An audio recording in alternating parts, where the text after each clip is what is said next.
విశాఖ నగరంలో కొమ్మాదిలో ఉన్న శ్రీ చైతన్య కాలేజీలో ఓ విద్యార్థిని అనుమానాస్పద స్థితిలో మృతి చెందింది.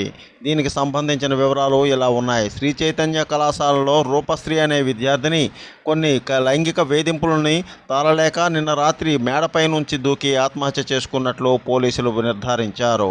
ఈ ఆత్మహత్యకు గల కారణాలను పోలీసులు ఆరా తీస్తున్నారు. కేసు నమోదు చేసి దర్యాప్తు చేస్తున్నారు.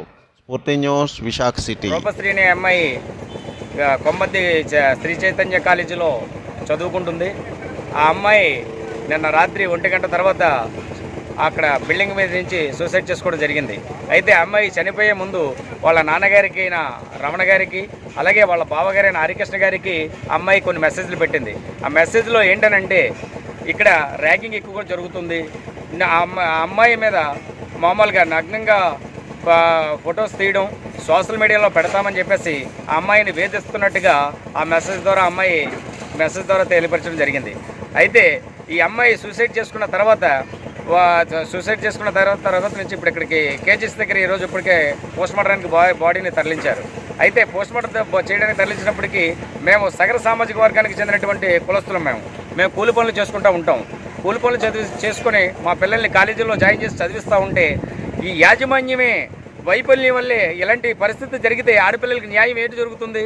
ఈ అమ్మాయి చనిపోవడానికి ఏకైక కారణం శ్రీ చైతన్య కాలేజీ యాజమాన్యం మొత్తం. ఎందుకంటే ఆ అమ్మాయి పెట్టిన మెసేజ్లు చూస్తే మీ అందరికీ అర్థమవుతుంది. దయచేసి ఇప్పటికైనా సరే పోలీసు వారు ఏం జరుగుతుందో మాకు కొంచెం తెలియపరచవలసిందిగా కోరుకుంటున్నాం. అలాగే శ్రీ చైతన్య వారి మీద కూడా యాక్షన్ తీసుకోవాల్సిందిగా పోలీస్ డిపార్ట్మెంట్ వారిని కోరుకుంటూ ఉన్నాం. ఆ అమ్మాయికి న్యాయం జరిగేంత వరకు కూడా ఈ విషయం మీద ఎంతవరకైనా వెళ్తాం, పోరాడతాం, ప్రభుత్వం దృష్టికి తీసుకెళ్తాం, మాకు న్యాయం జరిగేలాగే చేకూర్చుకుంటామని చెప్తున్నప్పుడు పోస్ట్మార్టం అయిపోయిన తర్వాత కూడా అమ్మాయిని శ్రీ చైతన్య కాలేజీకి తీసుకెళ్ళడం జరుగుతుంది. యాజమాన్యం దగ్గర మేము ఒక ధర్నా చేయడానికి నిర్ణయం తీసుకున్నాం. మా సగరపతులందరూ కూడా 1 గంటలో అక్కడికి అందరూ హాజరవుతున్నారు.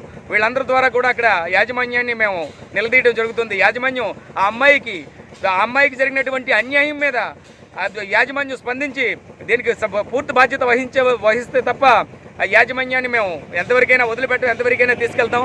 మాకు కూడా కుల సంఘాలు ఉన్నాయి. ఇవన్నీ మేమే కల్పించినవో గొప్పల గురించో చేసేవి కాదు. ఒక ఆడపిల్లకి అన్యాయం జరిగింది, ప్రాణమైపోయింది. ఇప్పటికీ కూడా చైతన్య కాలేజీ ఇక్కడ ఆ అమ్మాయికి జరిగిన అన్యాయం మీద ఇప్పటికీ కూడా వాళ్ళు స్పందన లేదు.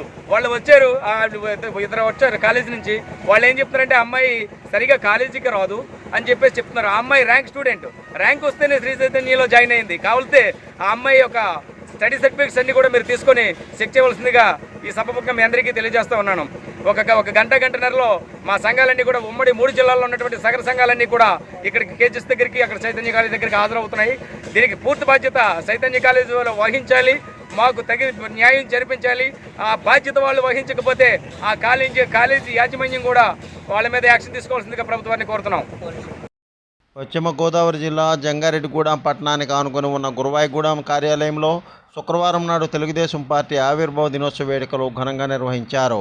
ఆ పార్టీ రాష్ట్ర అధికార ప్రతినిధి డాక్టర్ దాసరి శ్యామచంద్ర శేషు నేతృత్వంలో నిర్వహించిన కార్యక్రమంలో ఆయన మాట్లాడారు. టీడీపీ ఆవిర్భావ దినోత్సవం నుంచి ప్రజల సంక్షేమం ప్రారంభమైందని అన్నారు.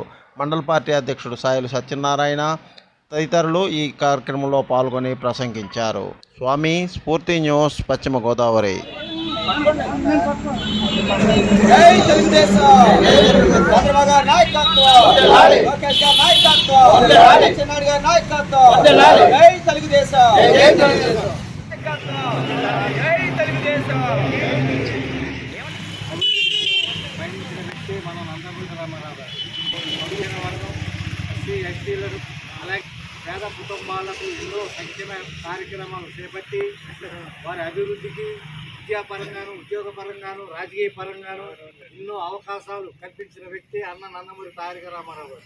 అలాంటి అన్న నందమూరి తారక రామారావు గారు స్థాపించి తెలుగుదేశం పార్టీ ఈరోజు 42 సంవత్సరాలు పూర్తి చేసుకుని 43వ సంవత్సరంలో అడుగుతున్న సందర్భంగా ప్రతి ఒక్కరికి మండల తెలుగుదేశం పార్టీ తరఫున హృదయపూర్వక శుభాకాంక్షలు తెలియజేస్తా ఉన్నాం.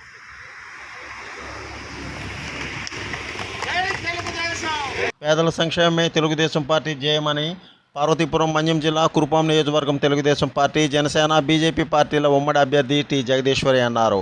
శుక్రవారం నాడు కురుపాం నియోజకవర్గ కేంద్రంలో తెలుగుదేశం పార్టీ 42వ ఆవిర్భావ దినోత్సవ వేడుకల్లో ఆమె పాల్గొని ప్రసంగించారు. చౌదరి, స్ఫూర్తి న్యూస్, మన్యం జిల్లా.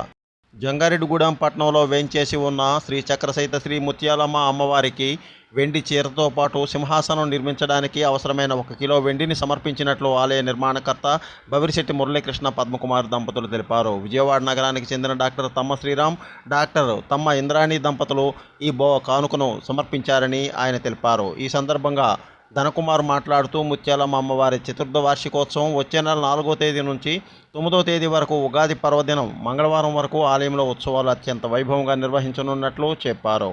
ఈ సందర్భంగా పెద్ద సంఖ్యలో భక్తులు పాల్గొన్నారు. కార్యక్రమంలో చోడబరపు రంగబ్రహ్మం, పెయింట్ శ్రీను, దువ్వ రామకృష్ణ తదితరులు పాల్గొన్నారు. అమ్మవారికి విశేషార్చనలు, కుంకుమ పూజలను నిర్వహించడం జరిగిందని అర్చకులు తెలిపారు. స్వామి, స్ఫూర్తి న్యూస్, పశ్చిమ గోదావరి. అందరికీ నమస్కారం. శ్రీమాత్రే నమః. ఏలూరు జిల్లా జంగారెడ్డిగూడెం పట్టణ మున్సిపల్ కార్యాలయానికి అతి సమీపంలో కొలువై ఉన్న శ్రీ శ్రీ శ్రీ ముత్యాలమ్మ అమ్మవారి యొక్క 4వ వార్షిక మహోత్సవాలు ఏప్రిల్ 4వ తేదీ నుంచి 9వ తేదీ వరకు జరుగుతాయని ఆలయ నిర్మాణకర్త బవిరిశెట్టి మురళీకృష్ణ పద్మకుమారి దంపతులతో కూడిన ఆలయ కమిటీ ప్రకటించింది. ఈ మేరకు ఈ ఆలయానికి సంబంధించినటువంటి ధార్మిక మార్గనిర్దేశకత్వం చేస్తూ ఎప్పటికప్పుడు అనేక కార్యక్రమాలకు రూపకల్పన చేస్తున్నటువంటి తాడేపల్లిగూడెం మండలం వీరంపాలెం శ్రీ బాలా త్రిపుర సుందరి పీఠం వ్యవస్థాపకులైనటువంటి గరిమెళ్ళ వెంకటరమణ శాస్త్రి సిద్ధాంతి గారి చేతుల మీదుగా ఈ యొక్క కరపత్రానికి సంబంధించినటువంటి ఆహ్వాన పత్రాన్ని ఆవిష్కరించుకోవడం కూడా జరిగిందని కూడా ఆలయ కమిటీ చాలా సంతోషంగా తెలియజేస్తోంది. ఈ అమ్మవారికి వెండి పాదపీఠంతో కూడినటువంటి సింహాసనాన్ని ఏర్పాటు చేయాలన్న ఒక సంకల్పాన్ని ఆలయ కమిటీ తీసుకున్నప్పుడు వెంటనే దీనికి స్పందించి తమ్మ శ్రీరామ్ గారు, అదేవిధంగా ఇంద్రాణి దంపతులు అపూర్వంగా అమ్మవారి యొక్క దివ్య సన్నిధిలో అనేక కార్యక్రమాలు ఇంతకు ముందు కూడా వాళ్ళు తమ సభక్తిపూర్వకమైన సమర్పణ చేస్తూ ఉన్న క్రమంలోనే ఈసారి మరి ఇది ప్రకటన ఆలయ కమిటీ నుంచి రాగానే 1 కేజీ వెండిని అమ్మవారికి సమర్పించడానికి ముందుకొచ్చారు. వారికి కూడా ఆలయ కమిటీ తరఫున మరొకసారి హృదయపూర్వకంగా మరి ధన్యవాదాలు తెలియజేస్తూ అమ్మవారి అనుగ్రహ ఆశీర్వాద బలం ఆ దంపతులపై ఎప్పుడు ఉండాలని మనస్ఫూర్తిగా కోరుతూ ఉంది ముత్యాలమ్మ తల్లి ఆలయ కమిటీ. శ్రీ మాత్రే నమః. శ్రీ ముత్యాలమ్మ అమ్మవారి చతుర్థ 4వ వార్షికోత్సవం మహోత్సవాలు 4 నుంచి 9 వరకు అత్యంత వైభవంగా జరుగుతున్నది. 4వ తారీఖున 108 మహిళలతో కలశ ఊరేగింపు జరుగుతుంది. అందరూ పాల్గొనాలని కోరుతున్నాము. 7వ తారీఖు శ్రీశైల శాస్త్రం శివశాస్త్రం నుంచి వచ్చి బ్రాహ్మణులు ఇచ్చే అత్యంత వైభవంగా 108 జంటలతో కళ్యాణ మహోత్సవం జరుగుతున్నది. కావున అందరూ పాల్గొనాలని కోరుతున్నాము. ఉగాది రోజున 12 గంటలకి మహా అన్న సమారాధన జరుగును. అందరూ ప్రసాదం సేవించి అమ్మవారి కృప పాత్రలు కావాలని కోరుతున్నాము. Please like, share, subscribe our channel.